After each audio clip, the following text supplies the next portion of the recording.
Ready. I noticed we're expecting Commissioner Kerr and Commissioner LeBure not to be here today. Do we have, it looks like Commissioner Nystrom is in the audience.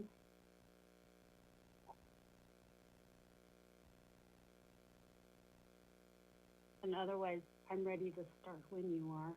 Okay, and I have Channel 8 ready to go, so I'll go ahead and ask for the countdown. Also, Councilor Cruz needs to be moved over.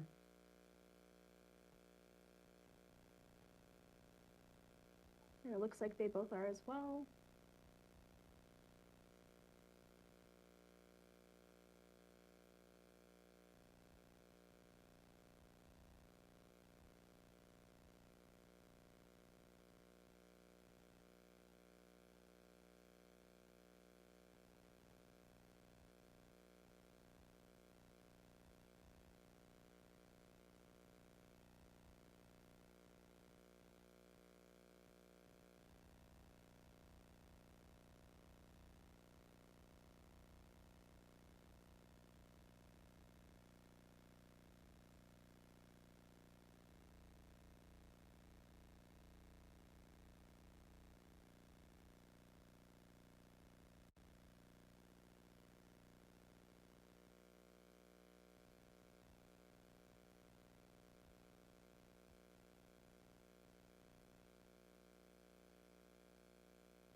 And we're live? Yes, you're live. Perfect.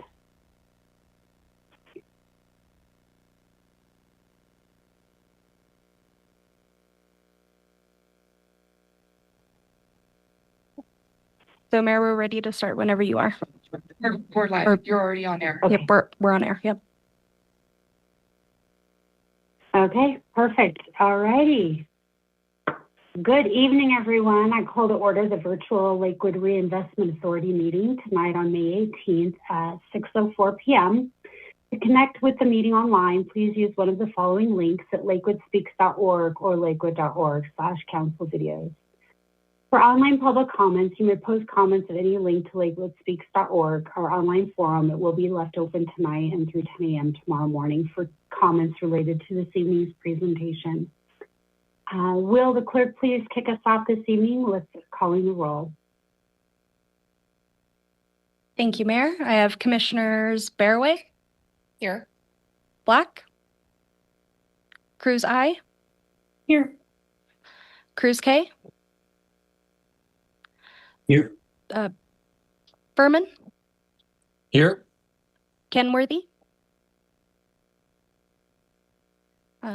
Kerr. Here. Commissioner LeBure. Lowe. Here. Nystrom. Here. Ryan, Here. Sharzai, Here. Sinks, Here. Wolfram, and Chair Strom.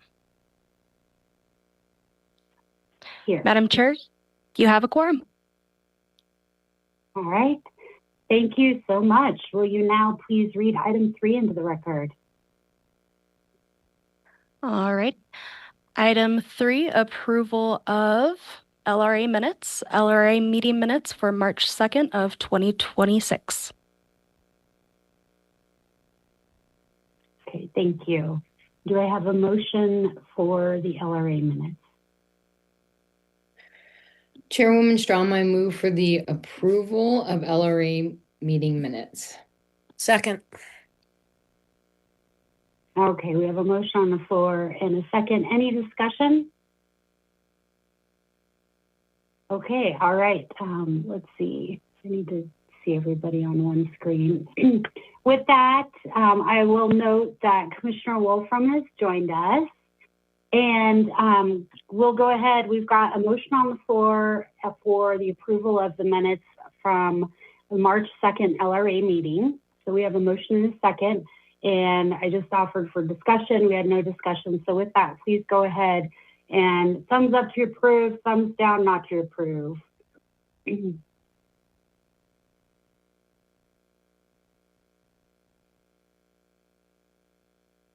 All right.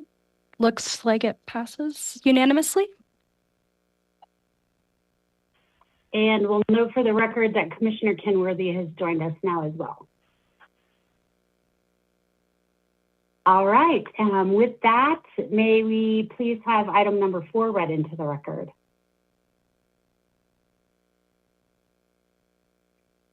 Item number 4, purchase sale agreement of LRA properties.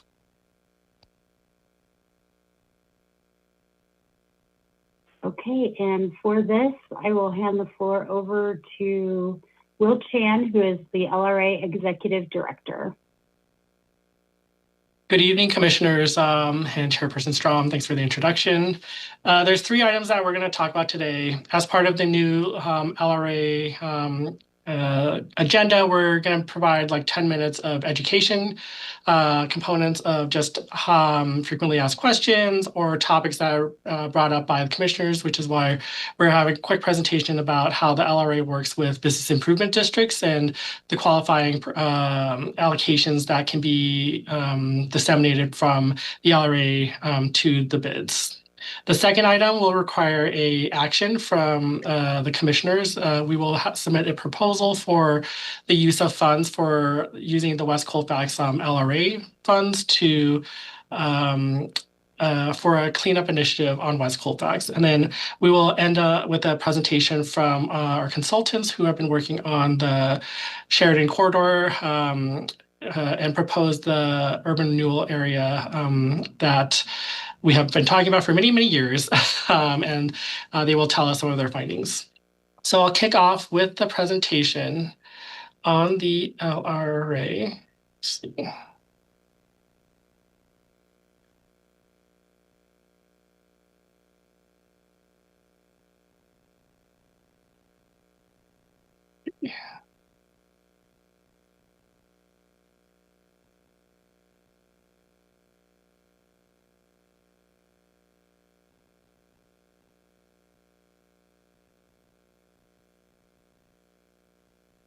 I can't see anyone, so hopefully, please stop me if I am not sharing my slides. So we've got a lot of questions on what are We don't have anything up yet. Oh shoot, sorry.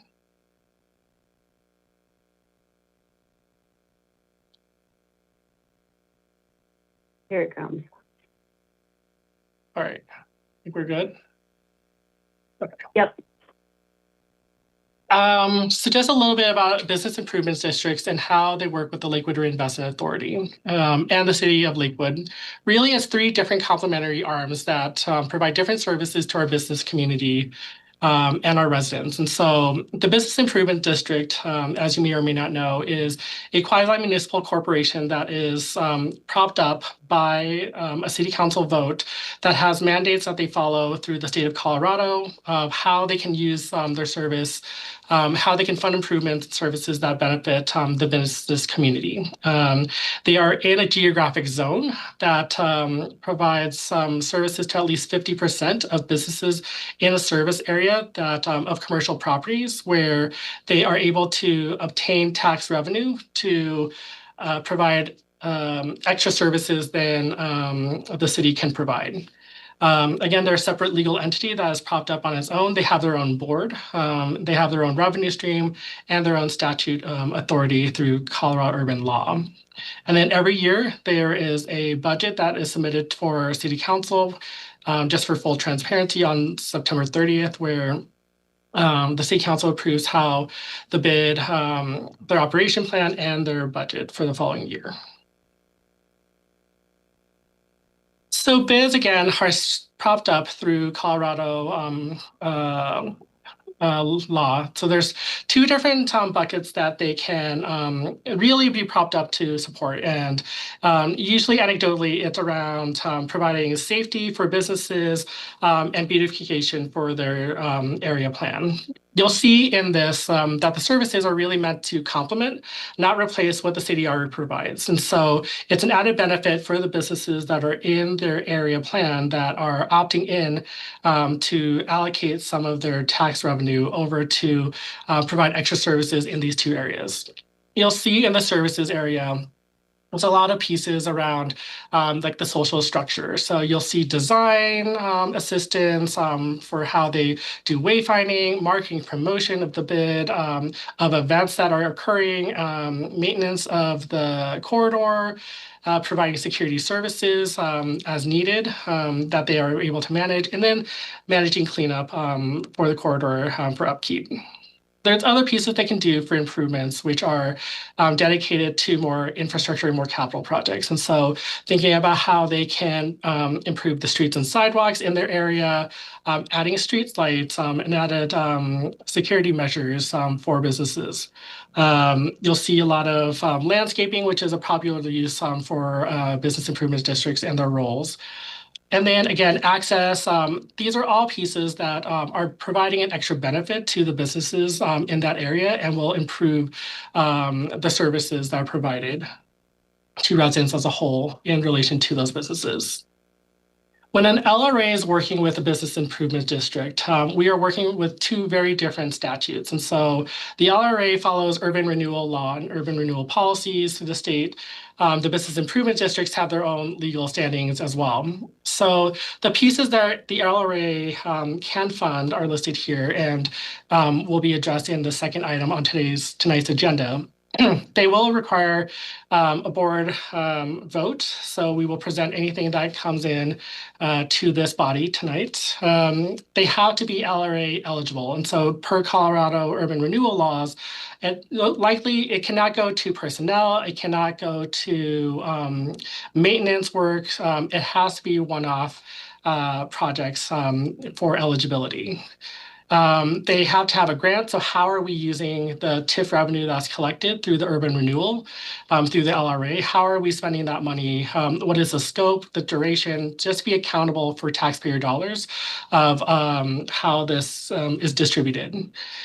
In the bid operating plan that's submitted September 30th every year, there has to be a separate line item for how urban renewal dollars come in. So there's a distinct line. So for those that are on council, you will see that in the fall budget.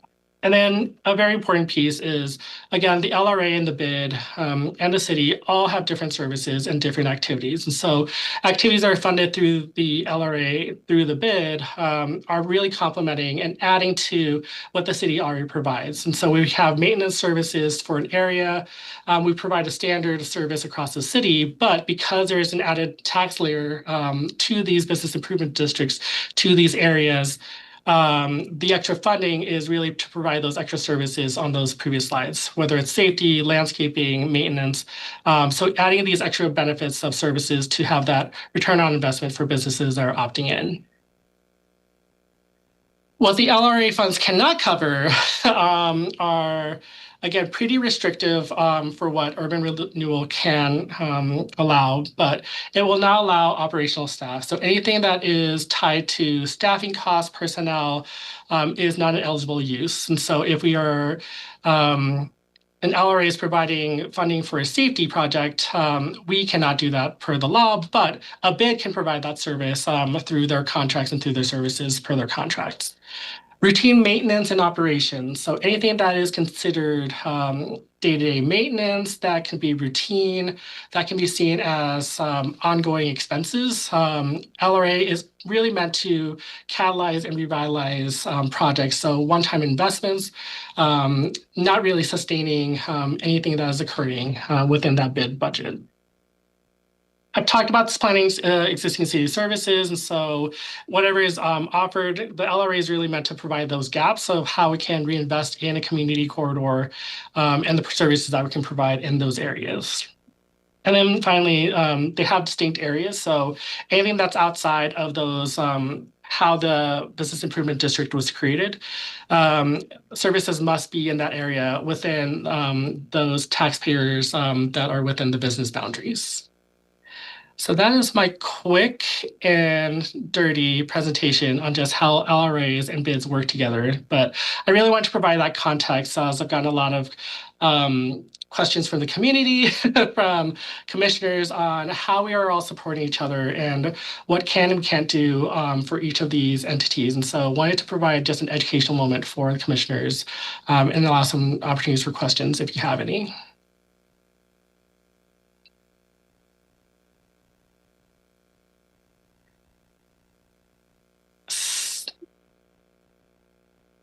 Seeing none.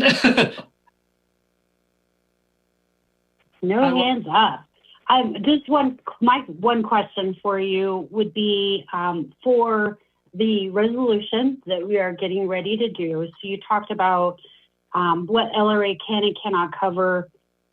Are all of these things that we are talking about that it can cover? We're just doing one resolution tonight. Tell me how that works with the other things that are already being funded, because we don't normally do resolutions for this, that, and the other thing. Yeah, so the LRA staff will receive proposals from any entities, whether it's the Business Improvement District, a nonprofit, a developer, of what their plans are. So they will work in tandem with the city, with the Lakewood Reinvestment Authority on what their ideas are and seeing how feasible that is. And so in conjunction with our various partners and community partners too, as they're applicable, we will review those proposals, see if they're eligible for use. If they are, we can continue those conversations, see if there's funding for that project, and then seeing really how sustainable it is. We are again, with these investments that are providing on these corridors in these urban areas, we want to make sure that we are seeing that tax increment increase. And so anything that we're putting in is directly addressing blight mitigation, anything that is in that urban renewal law of the mandate of what we were put forward to do, that they are checking out those boxes for us. And then anything that is using anything LRA dollars, we will always present to the board for y'all to review, to add some notes or commentary on before we proceed with a contract. And so the resolution that's brought forth will be a vote to for one proposed use of funds that was provided by a business improvement district. Thank you. Any council questions before we ask for a motion and vote? I will present really quickly just on the proposed use of funding. So let me share my screen again. Why is this?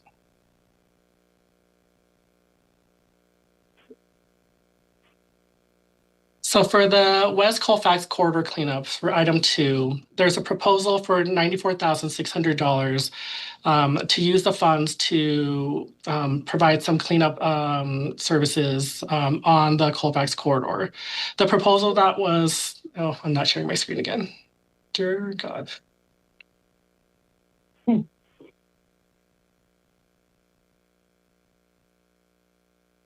apologies.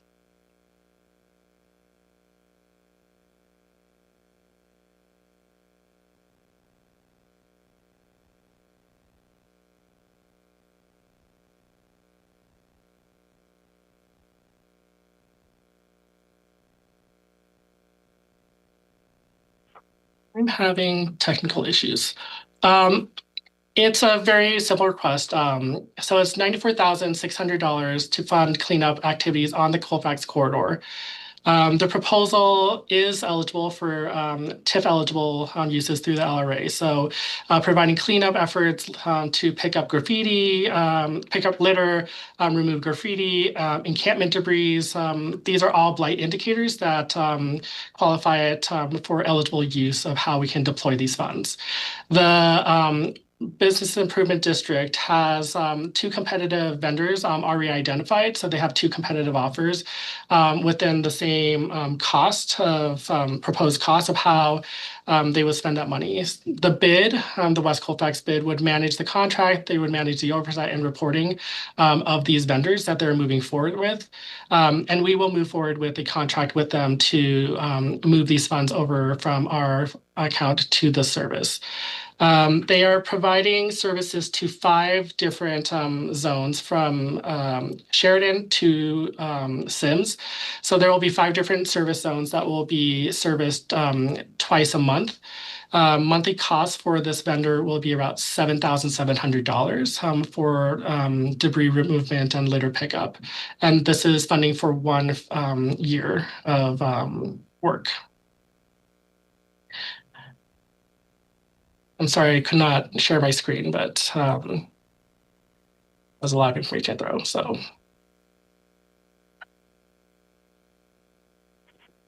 All right, we do have one question. Commissioner Shirzai. Yes, thanks. Thanks, Mr. Chan, for this information. I think I saw the request for funding come in from the bid, so I appreciate having seen that, but I noticed that's not included in this packet.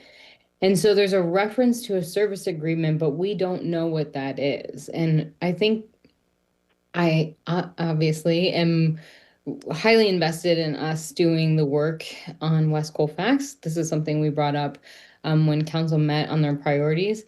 I think my concern is just ensuring that there's expansiveness across the corridor.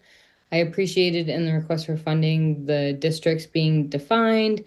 It's saying they would be responded to twice a month, but there was also a piece in the service agreement that said like some places may need more attention. And so then what happens? Does that mean that like other districts may get less attention? Like those things I was hoping to be better defined in this resolution. And so when we support this resolution tonight, what assurances do we have that we're thinking expansively across the corridor? So the approval is for the scope of work. We will add that into the negotiations for the service contract as we move forward with the IGA between the city and the bid. So we will provide that those change orders on what that would mean if they are needed. It would have to be within the allocated budget. So if there are extra pieces that are needed outside of the $94,600, we will have to go to the LRA board for approval. So am I right in understanding like the IGA comes back to us then and we'll have a chance to see it again? So this is us saying, yes, we'd like you to move forward with the contract, but in the actual signing of the contract will come before us again so we can see the details of what that is. Because right now we see what the request for funding is proposing, but that could be goal setting. And I just, there has been times where there has been sentiments for people, particularly on the furthest west side of that corridor, that there's opportunity for more attention there. Yeah, we can bring it back to the LRA board, but I will also defer to council if John would like to answer that. But while he's getting online.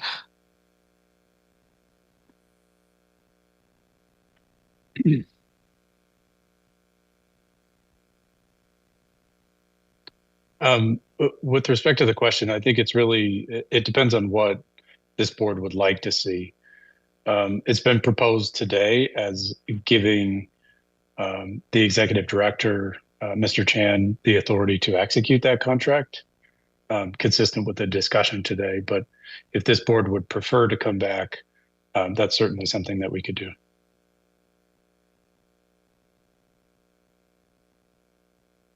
Great. I'd love to hear from other colleagues on how they feel on that.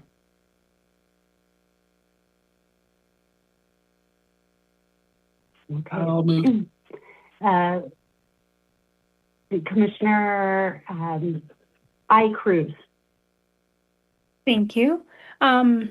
Just to the point from Commissioner Shirazai, I obviously want the districts to be serviced equitably, and I'm mindful of maybe us like giving that direction and then maybe that being executed by the LRA staff, because I would prefer to have cleanup start happening sooner, since I think that there's been like a marked kind of decline since we stopped doing this Day Works program, and rather than like waiting until our next meeting for that whatever to be approved. But I'll just put my 2 cents in that fashion. And then I think the other question I had for Mr. Chan, appreciate the conversation, was I know that there had been some broader conversations with the bid about some requests for funding. Just wanted some elaboration on those pieces and whether we can expect to see any further requests for funding for some of the important things the bid is working on to revitalize Colfax. Sure. So the bid did present a proposal of multiple items that are aligned with their goals and initiatives that they are hoping to move forward in the coming year. Of those requests that were eligible for funding, there was 2 projects that we are open to continuing the conversation. We just need to get more details from the bid and just through coordination with partners and agencies on those. So the 2 that we saw that were proposed that were eligible to move forward for further conversation was for bus shelters, which again, wanting more details with partners through RTD, through Public Works. There's a larger Colfax maintenance and design plan that we wanted to make sure that is strategic and intentional when we are investing money into the corridor, that it's part of a larger conversation, that we could use it as a leverage item or to complement services that are there. So that's one piece. The other was for EV chargers. Again, another eligible use, but conversations on that sustainability piece with other partners that we referred to grant partners. But again, we would welcome that kind of continued conversation with those partners to see what we can do to sustain these services instead of just having one-time kind of investments for these capital projects. If that makes sense. Yeah, thank you for walking through that and for the openness for continuing the conversation on those pieces. I know the bus shelters conversation is sort of a part of thinking about placemaking and art and safety with our transportation safety project on Colfax. And, you know, EV chargers are something I think could be great, and restoring those to that parking lot. So appreciate you keeping the conversation open, and I hope to hear more about kind of discussions regarding those projects soon. So thank you. Of course. Thank you, Commissioner. Commissioner Sinks. Yeah, thank you. I'd also like to express my appreciation to Bill Marino for providing some context and rationale for the request for funding. I found it really helpful. I liked the map zones that he included. And so just I wonder if the cleaning will go throughout all the zones. Are there specific zones that would be would have more intense scrutiny, or is that too much in the weeds right now? We don't have those details for the proposal put forth. We did get the map of the 5 proposed areas, and so as the proposal is written right now, I think there's an understanding that would be equitable across the district. But as Commissioner Shirazai mentioned as well, that if there are areas that are needing increased attention, the bid as managers of this allocation of dollars, they would have discretion to if zone 1 is like needing less, but zone 2 is needing more, they can hopefully manage that distribution. Great. Thank you. Appreciate your work on this. Yes, thank you. Commissioner Beck. Yeah, I just had one comment and then one question. So just comment, I just wanted to share that I think one of the biggest things we're hearing from residents right now along the Colfax corridor, in addition to small businesses, is a real need for maintenance and cleanup in this area. So it is one of the #1 regular pieces of feedback that I hear consistently. Additionally, our small businesses are starting to really clamor for some level of maintenance and pickup along Colfax Avenue.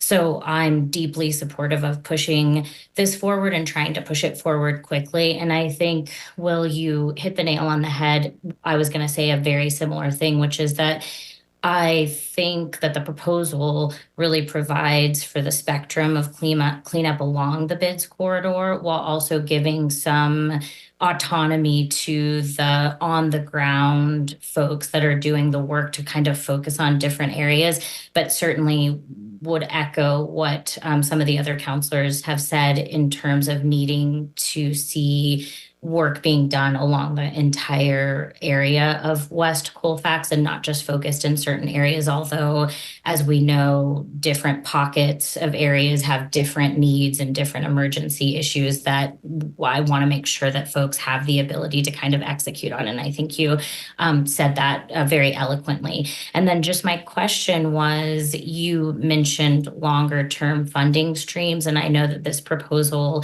only funds cleanup in this area for a single year. Is there a sense, as you're working with the Business Improvement District and others, about ways to think about considering longer term funding for cleanup efforts in this area, which is really much needed, I think, over potentially a longer time period than just a year? I think that's where it's a unique benefit that we have the Urban Renewal Authority and the Economic Development division working in hand with the same staff. And but I think that's where the sustainability, not that there's like funding allocation per se, but really working closely that the bid is sustainable in the long term. And so how best could we, as the budget proposals are coming for this fall, working with the bids on how they're spending, how they're prioritizing, and really thinking about what other grants they could pursue. And so wanting to, after the 5 years, when the bid, the urban renewal area sunsets in 2030, that they are able to continue to provide services to their constituents. And so I think that is a concerted priority for us. And so having those two hats, we can complement services as needed and have those conversations on what they could look like.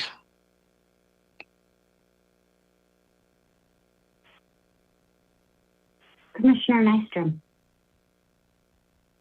I actually don't have a question. Will, I want to thank you for the presentation. I lost video for some reason. I think the only thing I can do to get it back is reboot. So when it comes to voting, I won't be able to visually present anything.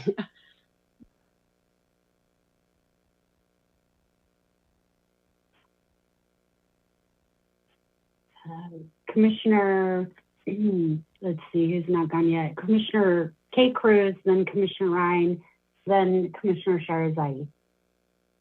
Thank you, Chair Strom. So the packet says that the bid must demonstrate organizational, organizational capacity before disbursement.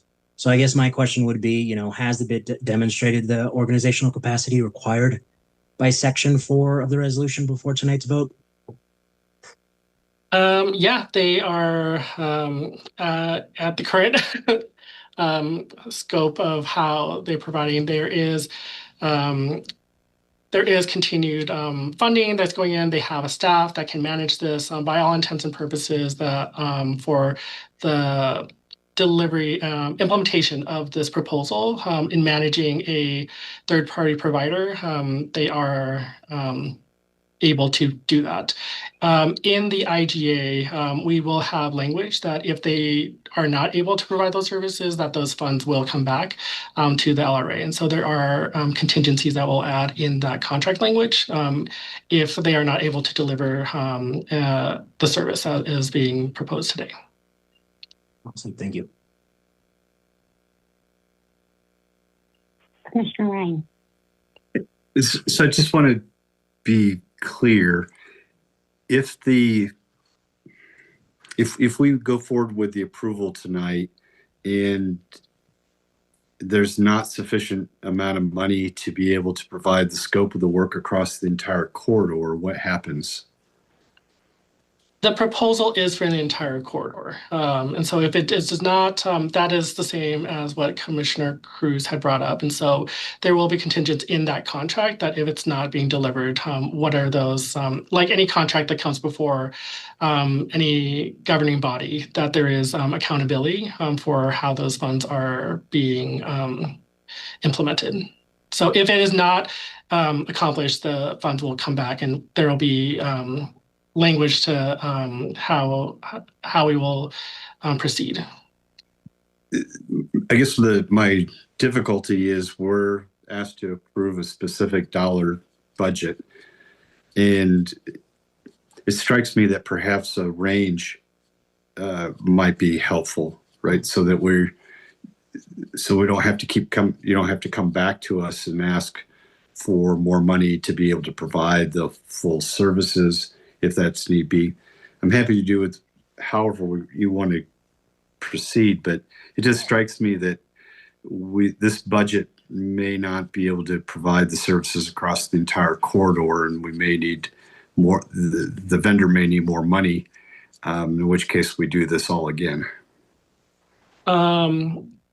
I'll have John or council step in, but I think if you guys are voting for granting the LRA authority to manage, I think we can, I think their intent is still to provide funding towards this and the delivery of. So once we receive those bids, if there is, if it goes over, under, I would assume we might have flexibility without having come back to the board, but I'll defer to council on that.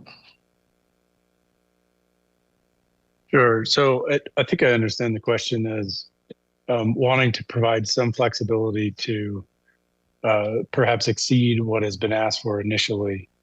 And I think that there is the ability to do that, but I also would caution thinking about LRA funds as sort of a fund that should be used for this type of expenditure.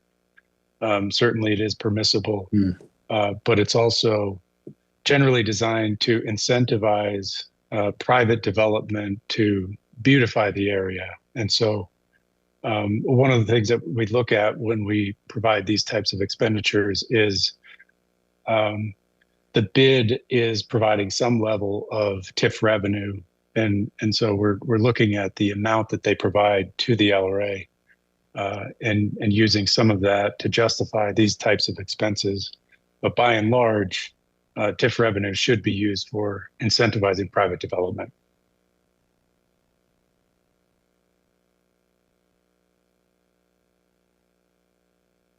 Commissioner Sharzai and then Commissioner Barraway.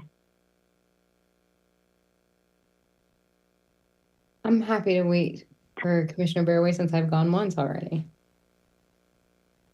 Great, thank you. Commissioner Barraway. Yeah, so I'm just trying to, my understanding of the request is it is to cover the entire corridor. And so the concern, I think we're getting too far into the weeds if we're going to be concerned about how much is going to be done here versus there. I think it's all going to be based upon need. And if you travel up and down Colfax, you're going to see that there's certain areas of Colfax that have more need than others. It's just the way it is. You're closer to Sheridan, you're going to need a little bit more cleanup than you are if you're closer to Sims. Does Sims need some too? Yes, especially near Colfax and Oak. There's a particular vacant lot there that tends to get some unhoused folks who leave a lot of their belongings behind. I've seen that when I go over to my dry cleaners. So it's just going to depend upon what's happening where the needs are at the time, for us to focus too much on how it's going to get done and when it's going to get done that's really up to the bid. And if anybody knows Bill Marino, he's going to be on top of the cleaning crew, and he's going to make sure that they're out there taking care of each section of the corridor as that corridor needs attention. Just my 2 thoughts on that.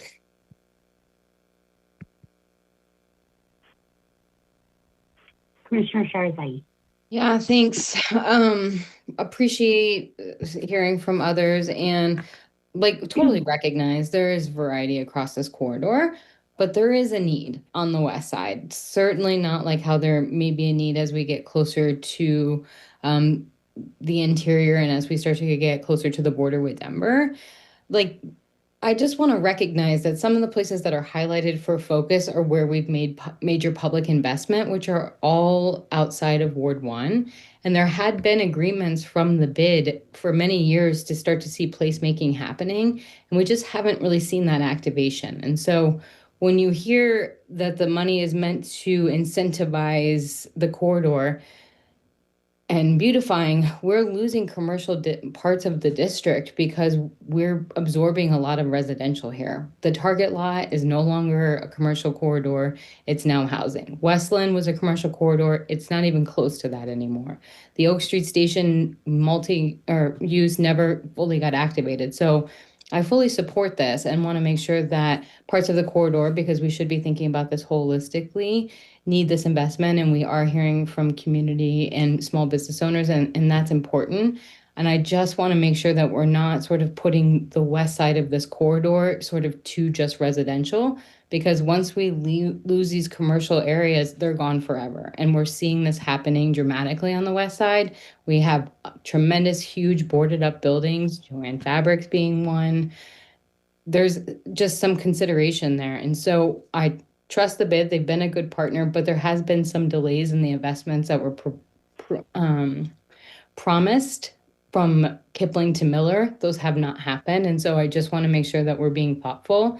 And I would hesitate for us to just blindly approve without sort of an increase, like a blind approval of an increase because we want to accomplish the scope of work and maybe it's not enough money. I'd love to have some sort of reporting on what's been accomplished with the original amount and fully understanding that there may be parts that need more investment. I drive Colfax. I know what I'm looking at. I don't need that sort of education.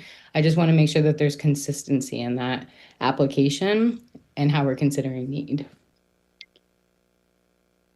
Yeah, absolutely. I think reporting is important for those pieces. So we can add that into the contract language for quarterly reporting or regular reporting of some sort to this board as well. All right. Thank you, Director Chan. One more hand, Commissioner Black. Yeah, I just wanted to kind of add just kind of one more tiny piece about TIF funding in general. I think we've had a really good discussion about this particular project.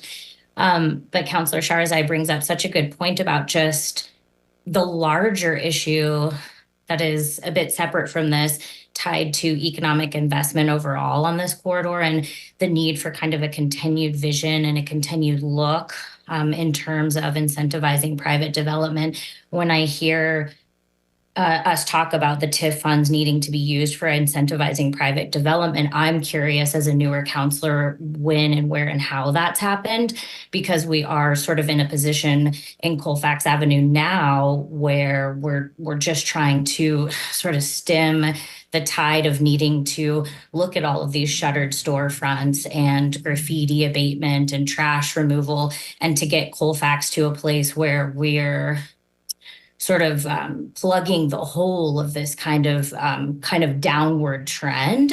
And so if we are to be using TIF funding for incentivizing private development, I'm just so curious about where and how some of those funds, are being used. And I fully recognize that's a bigger and larger discussion than this proposal this evening, but I just wanted to sort of bring it to the forefront to sort of comment on that piece and thank staff and economic development for all the work that y'all are doing to kind of try and create new economic investment here. And part of that, at this point, unfortunately, is sort of starting to get on top of these really basic pieces so that some, economic development can return to the area.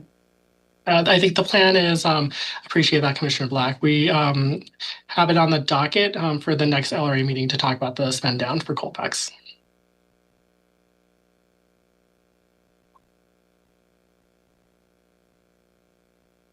Okay, no more hands up. So we did a little bit of a blurry transition from our first item, item number 4, into item number 5. So before I ask for a motion, will the clerk please formally read item number 5 into the record? Happy to. Item 5, LRA R 2026-3, authorizing an agreement with the West Colfax Business Improvement District for corridor cleanup and blight remediation services along the West Colfax Urban Renewal Corridor. Okay, thank you very much. Any additional questions before I ask for a motion? All right, seeing none, please, may I have a motion? Chairwoman Strom, I move for the adoption of LRA Resolution 2026-3. Second. Okay, we have a motion on the floor and a second. Please go ahead and cast your vote with postcard or thumb. And Councilor Nystrom, if you could just say yours verbally, please. Yes. I agree.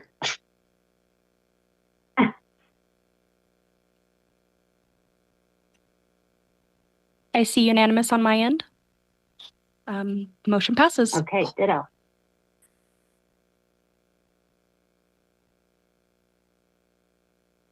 Okay, thank you. Will you go ahead and read item 6 into the record? Item 6, presentation, Sheridan Corridor Area Plan. And with that, I'll hand the floor back over to Director Chan. We have limited time, I acknowledge. So we have a presentation from Economic and Planning Systems from Sarah Dunmeyer, the VP, and Andrew Knutson, the Managing Principal. They have been working with the LRA since 2024 on the condition study for Sheridan. And they're just going to present the findings of a proposed area. We may not have enough time, so I am happy to do one-on-ones with commissioners if there are questions that are not addressed tonight, or we can table and bring them back in next month's meeting, or July's meeting, rather. So I'll pass out to Sarah and Andrew. Okay. Thank you, Will. We've got 30 slides, and we were planning to take about 20 minutes to move through them. It's fairly dense material. Madam Mayor, what is your desire? Would you like us to move very quickly and try to do this in 5 minutes, giving the council or the LRA 5 minutes, or what would you like? Madam Chair, point of order. Yeah. The charter committee meeting is listed or immediately following the 6 p.m. meeting, so I think it's okay if we go over. That's exactly what I was about to say. Mr. Knudsen, we actually do have some fluidity with your presentation tonight, so go ahead and move through that. I think it's more important that we make sure everybody has the information that they need, and if we run over a little bit late, that's okay. Okay, wonderful. Thank you. We will keep it moving. Thank you. All of our slides have a way of getting involved, but we will keep it moving. The 6 things we plan to talk about tonight is the process and the capabilities of a URA, complementing Will's previous presentation earlier this evening.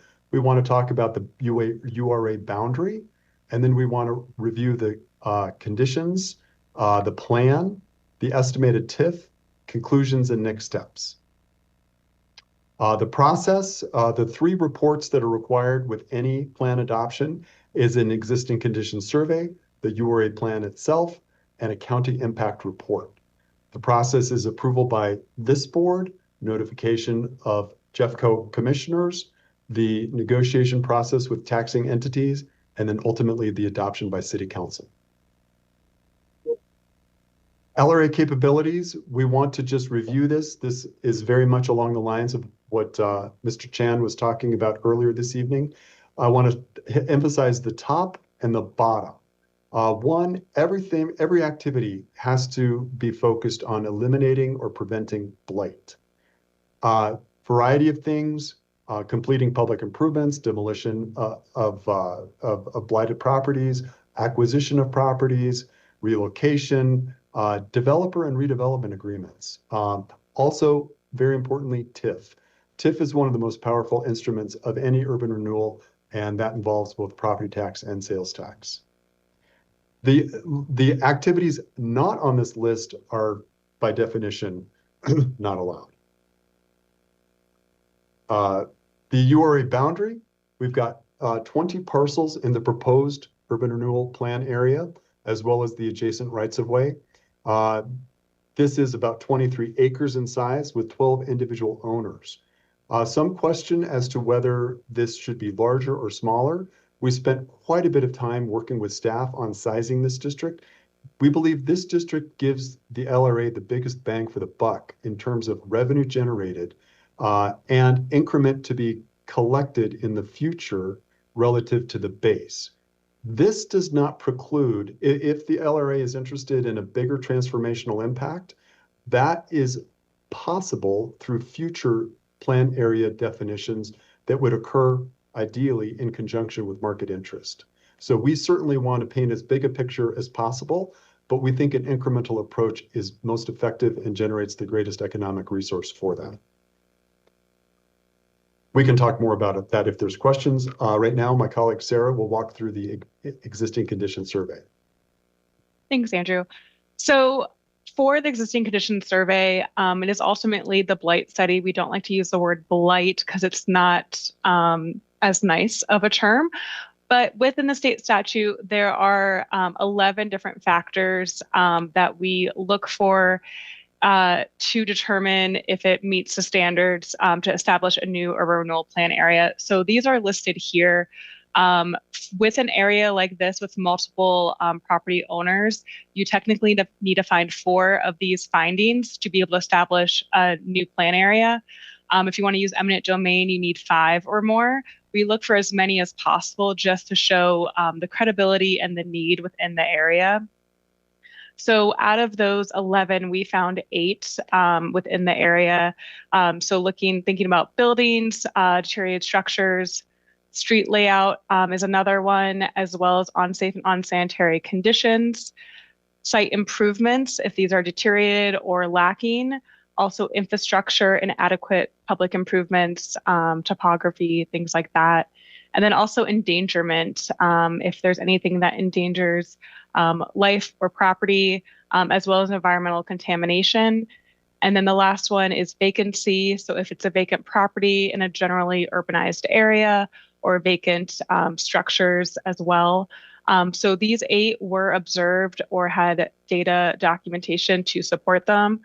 We do have photos, and there's also the more detailed full report that you all have. So I'll kind of quickly go through these to save some time, but I'm sure you all are familiar with the area and how there is definitely a lot of need for infrastructure improvements and cleanup and things like that. So graffiti, excessive litter, some examples here. Also just deteriorated maintenance, overgrown vegetation, presence of overhead utilities is also one. Also, we have that steep slope kind of on the southern end of the plan area. And then there's also asbestos and lead hazard also posted on signs of some buildings that are getting planned for demolition at the time of the site visits. And then just some vacant property and also vacant structures as well within the area. And I'll just note, we did study a larger area as Andrew talked about. So these photos and these things are specifically for this kind of smaller area that we're proposing with, but we do have data for other areas that we've studied. If other plan areas would want to move forward in the future, that can be utilized to support that effort. All right. Thank you, Sarah. We've got 3 slides on the contents of the URA plan. And the first includes the project vision. So we call out the goal for a mix of residential and commercial uses consistent with the zoning standards. Pardon me. We want it to be TOD friendly, given the proximity to the close Sheridan Light Rail Station. We're focusing on transformational improvements along the lines of infrastructure. We have seen time and time again when the public sector invests in infrastructure improvement, the private sector responds with the placement of capital. That is the goal that we're all about, is how do we incent the private sector to place capital in this plan area. We think those improvements on the lower left part of the slide are the top priority, and that's where the dollars should be focused, and the city and LRA's actions should be focused. There are secondary improvements, namely the public-private partnership and the allocation of dollars to close financial gaps. In terms of the plan objectives, on the next slide, we're talking about implementing Envision Lakewood 2040 and the other related plans that have been adopted by the city. Obviously, the prevention and elimination of blight conditions, that's just clear as part of any URA plan. Also, number 3, encouraging and providing incentives for private development, economic development, and ultimately private investment. And then, how do we create projects that would otherwise not occur? That is the whole mission of URAs and the whole mission of urban revitalization. And that's EPS. We do quite a bit of work along these lines. And what can the city do to activate the private sector? Then ultimately using the increment of property tax and or sales tax to create that incentive. These are some specific goals, and we note the overlap between these 3 plans that have been adopted by the city and the specific plan content for Sheridan. And there's more detail along these lines within the plan, but we certainly have documented alignment with city goals. Next, we'll talk through the TIF estimate and that impact. So this kind of goes with how we're sizing this plan area. So it's really strategically planned around where there's planned and proposed development that's going to start generating that increment to support those infrastructure improvements. We've also included some nearby parcels that are currently vacant or have vacant buildings that we anticipate are going to redevelop over the 25 years of TIF clock for the URA. So we're estimating based on the plan and proposed development, as well as just the zoning capacity of these vacant parcels, about 1,084 residential units, and then about 8,000 square feet of commercial. So a small amount of the commercial, but we also do estimate sales TIF, and it's small portion, but important to really support the project and improvements in the area. So to forecast the property tax increment, we're using the current base, and the assessment rates are different for local government and school districts. So there's 2 bases and then 2 mill levies used for that. And then we apply the estimated development program, and we have 25 years of a TIF clock for an urban renewal area. For the sales tax increment, we're accounting for about 6,400 square feet of taxable new retail space. And then we're estimating annual sales about $300 per square foot and applying the 3% City of Lakewood sales tax to that. We're also accounting for base sales of what's existing, because there is a small amount of existing commercial development within that area. So that's estimated about just under 7,000 annually. So we forecast that out for the property TIF over the 25 years. And so that generates about $44.7 million. We do discount that to a present value in today's dollars, applying a 6% discount rate. So that brings it to about $19 million. And then for sales tax revenue, again, small, but also important just to really support all the projects for the area. So that's estimated about 1.5 million over the 25 years. And then we discount that again, the same way with a 6% discount rate in today's dollars to be about 673,000. Specifically for the city of Lakewood, that we have what the impact here is for the property tax piece. So the current mill levy is about 4.7 mils. We're assuming 100% of the property tax increment generated within this plan area would be used to support the URA and eligible improvement projects. The city will continue to receive the base amount, which is estimated about 18,000 currently, and that will, escalate over the 25 years and continue to be collected by the city. The increment would go to the URA to support eligible improvements. And then after the 25-year period, it's estimated that the city's tax revenue for this area would increase to about 165,000 annually due to that new development within the urban renewal area. And then for city sales tax, we assume 100% of that 3% from the general fund and capital improvement fund would support the URA. So we have that estimated here with that 1.4 million in increment, and then the discounted value of about 673,000. So it's about 27,000 for an annual average over those 25 years. So overall, this supports the state statute. We're exceeding the blight requirements with 8 of the 11 factors present. As Andrew mentioned, this supports the comprehensive plan, the Sheridan neighborhood plan, as well as the city's strategic housing plan. Overall, we estimate the TIF to be generated in this area to be just under 20 million in combination of property and sales TIF based on the current planned and proposed projects and vacant property within the area. And then this money is really important to support infrastructure and eligible improvements and redevelopment activities for the area and ultimately, eliminate and prevent blight. We do have some next steps. As Andrew mentioned in the beginning of this presentation, for this to move forward, it does need approval from you all. And then after that, the staff can notice a tax districts to start the 120-day negotiation clock. And with that, we'll be meetings and presentations with each tax district to negotiate their TIF share, really what % of their mill levy from increment of the property tax that will support the URA.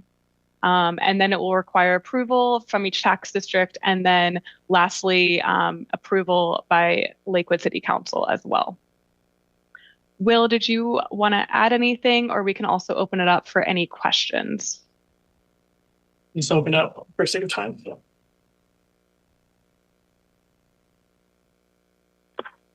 All right, what questions do we have? Commissioner Lowe. Yes, hello. Thanks for the presentation, and really excited to see this move forward. We've been, a number of us have been excited to see a URA move on Sheridan for some time. If I'm reading the map right, I think the study area extended down to the southernmost point that was studied was like 3rd Avenue, if I'm not mistaken. Yes, because this map does actually have the full area that was originally studied on the right-hand side. So yeah, that's correct. The short, there's no question. I think that the blight conditions you're describing, exist on this corridor, and I'm eager to see this move forward. I think I might have liked to at least have some of the areas south of that studied, including areas that border Ward 3 south of Alameda. I mean, just from like going up and down the Sheridan corridor, I wouldn't disagree with the idea that like some of the blight conditions that you're talking about, I would imagine are most severe in the places you've identified. But frankly, it was originally my hope that a URA might extend on Sheridan south into the area that is adjacent to Ward 3, which is south of Alameda. There's a real need for economic revitalization along a lot of parts of that corridor. I guess, is there anyone who can speak to why the study area only went south to Third and didn't go any further south than that?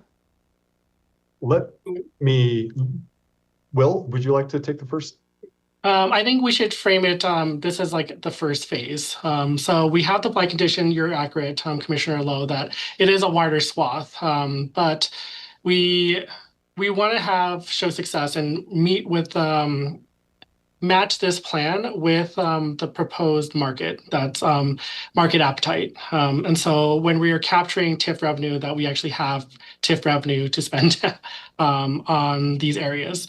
And so I think when this area was proposed, it's leveraging, maximizing our TIF revenue generation to invest and spur redevelopment in the area generally, but it's also one of potentially many phases in the future.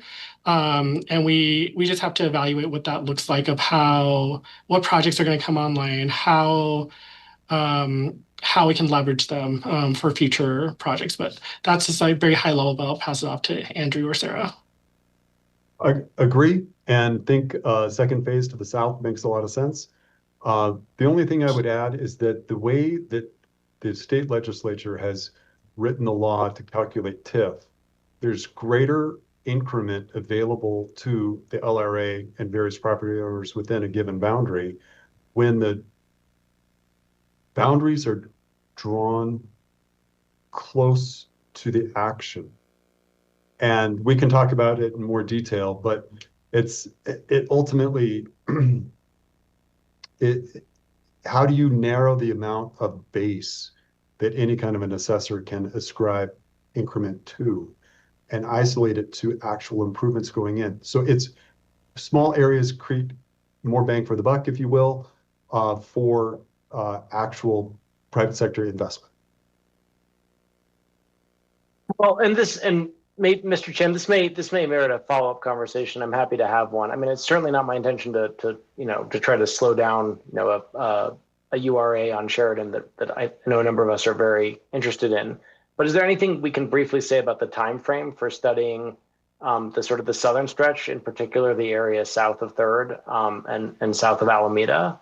And is there any initial thinking about whether that could be added to this URA, or whether given the confines of state law, that would be a completely different URA? Like I'm not asking for precision, but like would studying that southern area take more years, or could it be done faster than that? It will be, and the consultants can correct you, but the most important part, that the one that takes the longest portion, is that condition study. And so having the condition study identify the blight, the hardest part is done. So proposing new areas is just looking at the market appetite and who's coming online. So I think if there's a project that comes online, if we are leveraging LRA properties for future investment and redevelopment, we can certainly come back and use the existing condition study to propose those new areas. And so we can continue those conversations.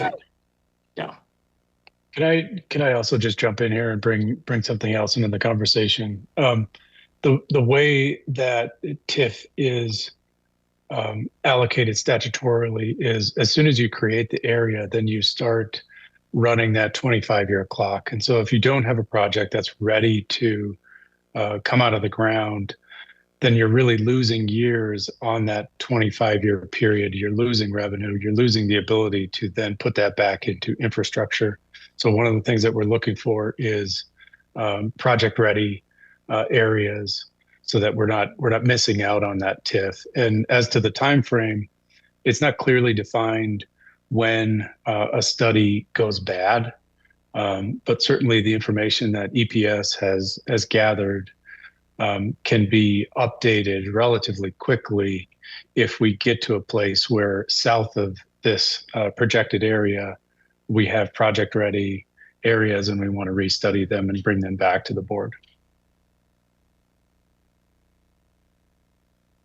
Thank you. So just to put a fine point on it, the study that's been done would provide an initial basis for, like, we wouldn't have to go back and establish blight conditions exist on Sheridan if we were potentially looking at specific projects that were south of Alameda. We wouldn't have to do a completely new study of that. I think that's right. Depending on the time frame, you could probably use the existing study. Okay, great. Would love to chat more with our colleagues at Economic Development about that in the time frame, but doesn't have to be now. Thank you.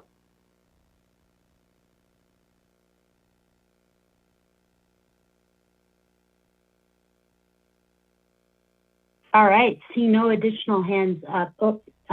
Commissioner I. Cruz, then Commissioner K. Cruz. Thank you. I think just a process question for the next steps outlined for the potential kind of going forward with considering this option. What would kind of the meeting that we can expect to take any kind of vote on moving this forward? Like when can we expect that? So for tonight, it's getting feedback and approval of this area generally so that we can continue these conversations. Once we have negotiated with the taxing entities and started that 120-day clock, once we are ready to start that 120-day clock and negotiate within that time period, we will come back with a resolution to propose the formal area to the board for vote. Okay, that's super helpful. And I'll just say, just so that it's on the record, I think that taking this kind of small targeted approach with some of the lessons we've learned from other areas on Colfax, I think is smart. I think this area needs a lot of development, and obviously, selfishly, this is my area of town. But I think that there's a good case for it and could be really impactful with what's to come. So appreciate the work on this from the consultants and from staff. Councilor K. Cruz. Yeah, so several of the parcels are owned by RTD. Has there been earlier conversations with them? Do they have any development plans of their own? Yeah, so I think Sheridan is a very interesting project just because we do have it bordered with CDOT and City of Denver and RTD properties. And so there's a lot of conversations that still need to happen to talk through what the Urban Renewal Authority on the Denver side is putting in, what is RTD's investments in the area. And so I think why we're phasing this in is getting more intel and more information so that when we propose new areas that we have those leverage, those data points for leverage. Thank you. Commissioner Black. Yeah, I just wanted to very quickly share my enthusiasm for the next steps on this project.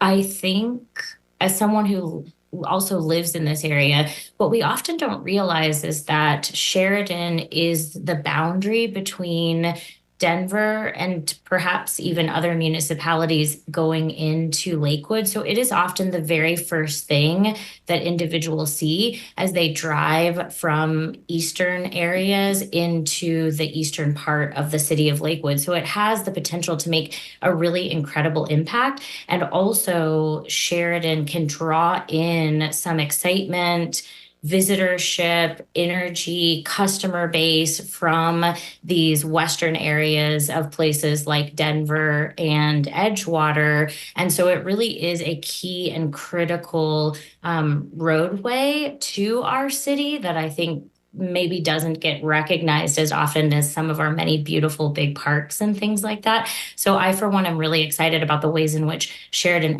Avenue can become an anchor to an entrance into the city of Lakewood and draw perspective and draw individuals from that place, both people that want to live here and also that people that want to shop here as well. So I'm enthusiastic about this.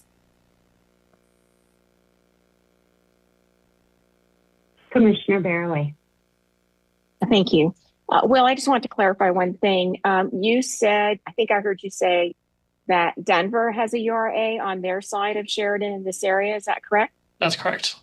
And how long has that been in existence?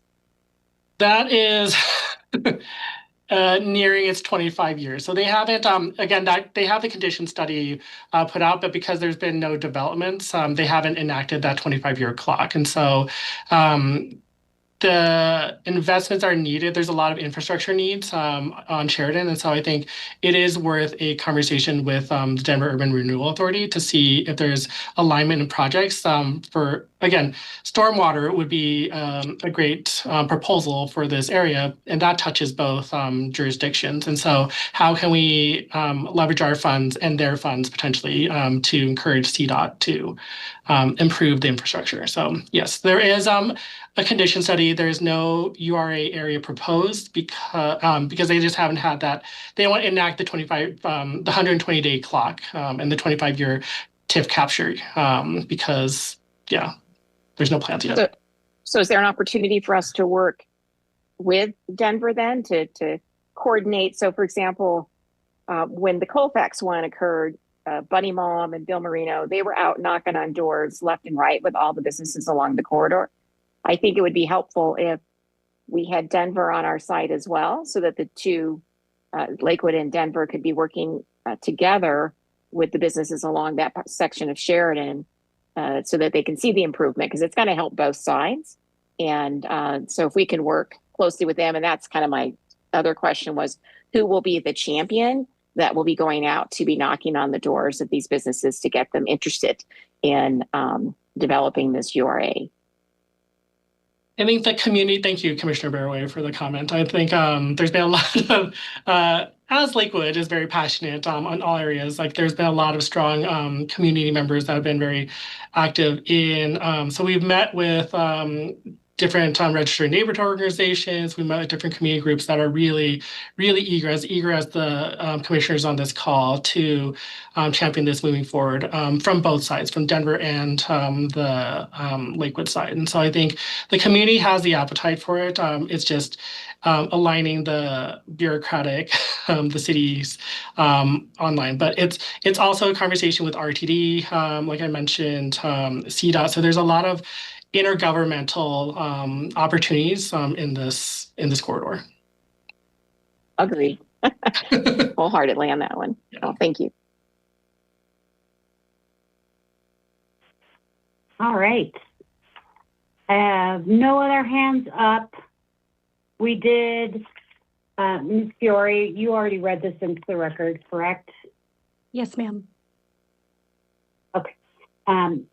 We don't need an official motion for this tonight. I guess I was waiting for a motion, but what we do need is some general, yes, do we like the direction that we're going? Do we have concerns about the work that's being done? Do we have consensus that in general we like the direction so far? Okay, these nods and an arrow. Okay. Perfect. Councilor, Commissioner Nystrom, would you like to say anything since we can't see you? Yeah, no, I agree with the direction so far. Okay, thank you. All right, Director Chan, you have what you need? Thanks so much. Yeah, we'll report back once we move further along in the process. But this was important just to get all of y'all's feedback as we move forward. So thank you for this robust conversation. Thank you. Thank you so much for all the work all of you guys have done to bring this forward to us tonight. This is a lot of information. Thank you. And I believe we are calendared next to come together in July. So everybody enjoy your Memorial Day and in June, and we'll see each other soon thereafter. And with that, I'll go ahead and adjourn this meeting at 7:18. For those of you that are planning to be on our charter committee that comes immediately following this, maybe we'll get a couple minutes for a bio break and log back in just a few. Thank you, everybody. Have a good night. Thank you so much. Thank you. Bye. Mayor, is it the same login? It's going to be a separate link.